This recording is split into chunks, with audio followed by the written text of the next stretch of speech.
CST. Une bien triste nouvelle que Lou Doyon a annoncée sur son compte Instagram samedi 6 janvier.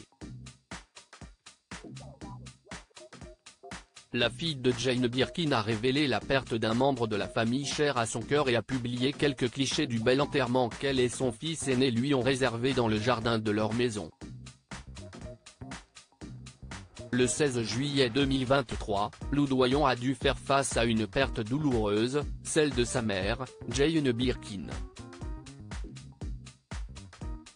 La chanteuse s'éteignait, à l'âge de 76 ans, seule dans son appartement parisien des suites de nombreux problèmes de santé.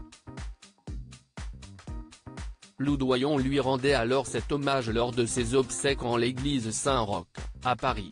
Il y a Roman et moi avec le lapin à l'avant de la camionnette du dépanneur, qui rigole que tu aies pu penser que la Méhari sans fenêtre tiendrait l'averse sur l'autoroute en plein hiver, il y a toi qui me fous la trouille en partant à Sarajevo sous les bombes, parce que tu dis que j'aurais honte, plus tard, que ma mère n'ait rien fait. Après une année 2023 compliquée donc, voilà que celle de 2024 commence mal pour Lou Doyon et sa petite famille.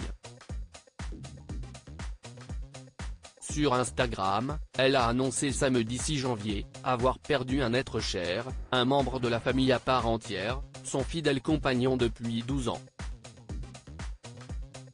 Gustave, que la tribu surnommait Gus.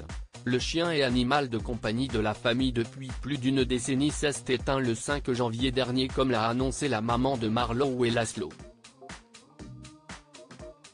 La chanteuse a posté plusieurs clichés en story Instagram, voire notre diaporama, sur lesquels elle a tenu à rendre hommage à son chien avant de conclure, en guise de consolation, qu'il avait désormais rejoint Jane Birkin.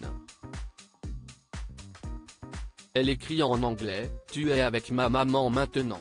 Un long sommeil en légende de sa publication sur Instagram, la compagne de Stéphane Manel écrivait, toujours en anglais, « Mon bébé d'amour, adieu petite ombre. On te remercie pour tout. Nos cœurs sont brisés ». La maman de 41 ans décidait ensuite de rajouter quelques mots issus d'un poème d'Emily Dickinson intitulé « Un long, long slip », soit en français, « Un long, long sommeil ». Lou Doyon cite donc cet auteur qu'elle affectionne tant et dont elle a signé la préface du recueil intitulé Poésie, d'Emily Dickinson, illustré par la peinture moderniste américaine, paru aux éditions Diane de Cellier, pour rendre hommage à son chien décédé. Elle a posté plusieurs photos dont certaines d'elle aux côtés de Gus mais aussi de Laszlo, le petit dernier de la famille avec leur chien. Plus triste, elle a ajouté des images de l'enterrement de l'animal de compagnie dans le jardin de sa maison avec l'aide de Marlo, son fils aîné né de sa relation avec le musicien John Ulysses Mitchell. Stéphane Manel, le compagnon de Lou Doyon et père de Laszlo a, lui aussi, tenu à rendre hommage à Gustave. Le dessinateur a posté un dessin du chien avec un très joli texte en guise de légende. Adieu Gus, dieu grec, divinité inca, esprit japonais. Tumbleweed dans le désert, vent dans les sables, débute-t-il poétiquement. Et de poursuivre avec humour, nous avons tout projeté sur toi. Un soir tu étais l'Amandoum Kalsoum dans un Caire interlope, le lendemain tu pouvais devenir Gabin dans le rôle de Maigret, un autre jour un monstre de science fiction.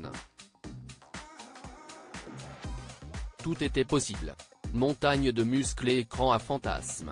Les enfants pouvaient avoir peur de toi dans la rue mais pas Laszlo qui t'a tout de suite, et jusqu'à hier encore, adopté, ajoutait-il avec nostalgie. Et de renchérir, toujours avec émotion, tu allais squatter quand c'était encore possible le lit de Tessa en forçant sa porte. Tu convoitais en priorité les sièges avant de voiture, les canapés confortables que tu pulvérisais systématiquement, les fauteuils en tout genre.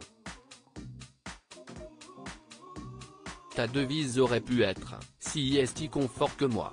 Le compagnon de Lou Doyon assurait que Gus n'était pas un chien normal et qu'il voulait être considéré en humain rappelant ses sautes d'humeur et son caractère bien affirmé. La campagne t'ennuyait, tu préférais le bitume et ses bars. Au restaurant, tu espérais la chute d'une frite. En posant ta grosse tête bien lourde sur les cuisses de chacun, se souvenait le papa de Laszlo non sans émotion. Taquin, il continuait, pour l'odeur, tu parvenais à toi seul à évoquer toute une région. L'Auvergne, un grand plateau de fromage. Lou ne t'a jamais lâché, Marlowe non plus. Tes ronflements nous berçaient. Ils vont nous manquer. Dors tranquille, concluait-il. Il va falloir du temps au clan de Loudoyon pour s'habituer à l'absence de Gus, qui leur a apporté tant d'amour.